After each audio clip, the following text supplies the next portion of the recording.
सच्चिदानन्दरूपाय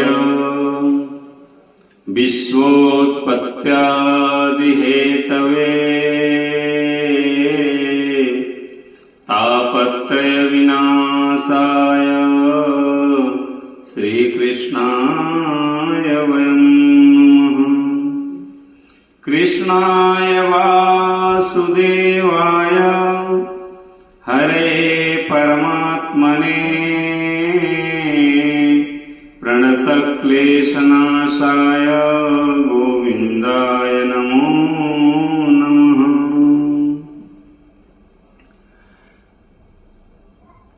प्यारे भक्तों, एक बार की बात है, एक महात्मा जी के पास में तांबे के कुछ पात्र थे। जब वे तीर्थाटन करने के लिए जाना चाहे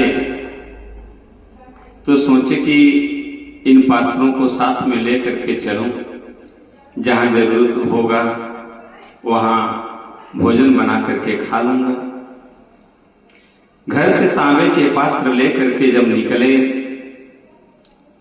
आगे जाने लगे, जंगल का मार्ग पड़ा।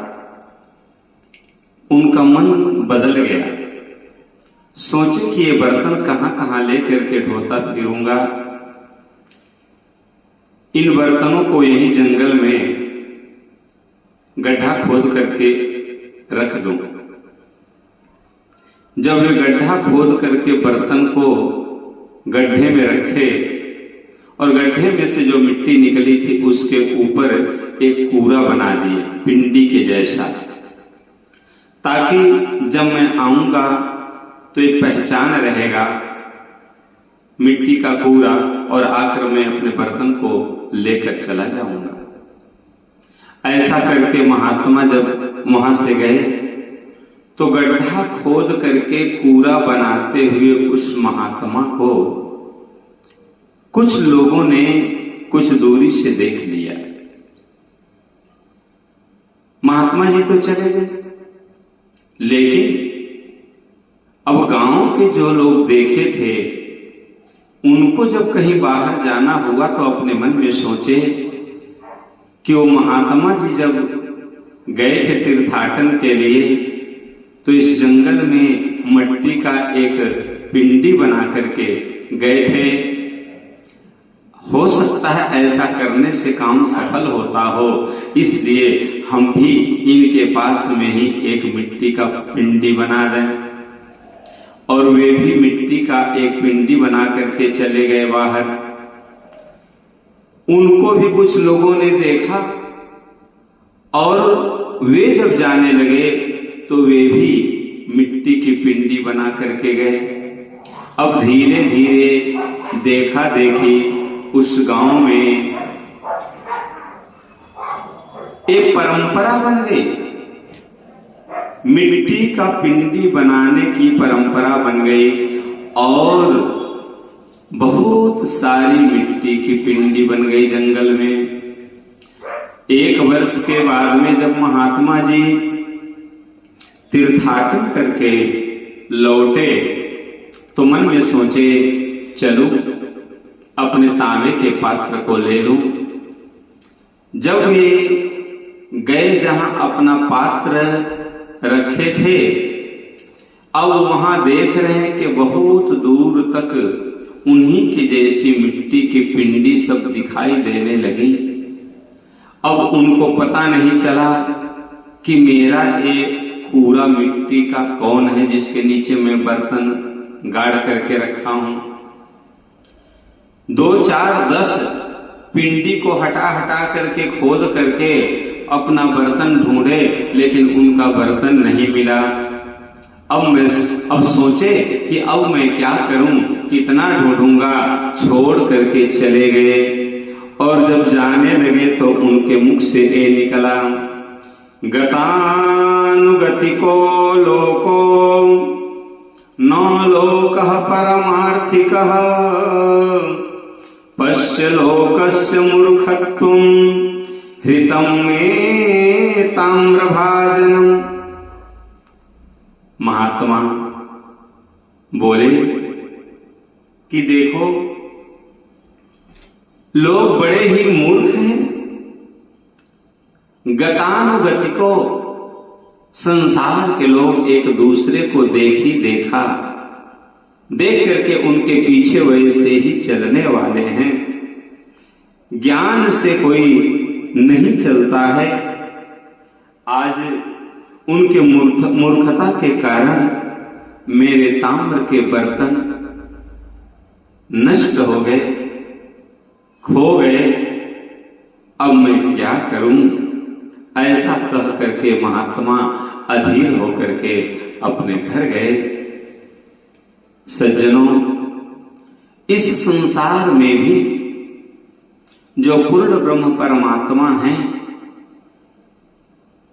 जिनको भागवत में कहा गया है कि यथा तरोर मूल निषेचनेन तृप्यन्ति तत्स्कंध भुजोपशाखा प्राणोपहारा चेतेन्द्रियाणाम तथैव सर्वारणमच्युतेज्याः। जैसे वृक्ष के जड़ में जल डालने से वृक्ष की डाली, टहनी और शाखा, फल फूल सब में जल पहुंच जाता है, और जैसे मुख के रास्ते भोजन करने से जब प्राण तृप्त होता है तो सारी इंद्रियां तृप्त हो जाती हैं, ठीक उसी प्रकार से भगवान श्री कृष्ण की आराधना, पूजा, भक्ति करने से सभी देवी देवता प्रसन्न हो जाते हैं, तृप्त हो जाते हैं। लेकिन हमारे यहाँ लोग डाली और पत्तों की पूजा करने वाले हैं, जिसको भगवान श्री कृष्ण ने गीता में कहा कि एप्यन्य देवता भक्ता यजन्ते श्रद्धान्विताः ते मामेव कौन्तेय यजन्ते विधि पूर्वकम।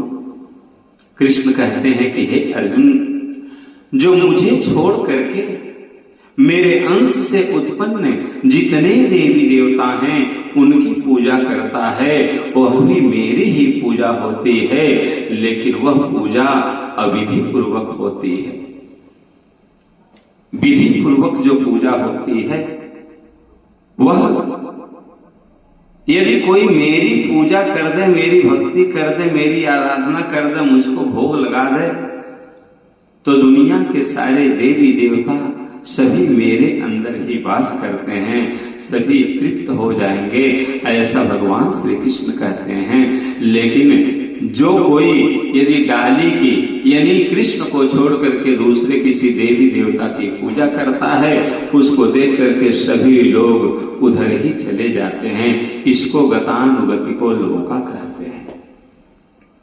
शास्त्र की भाषा में, न्याय की भाषा में इसको अंध परंपरा अथवा भेड़िया धसान कहते हैं।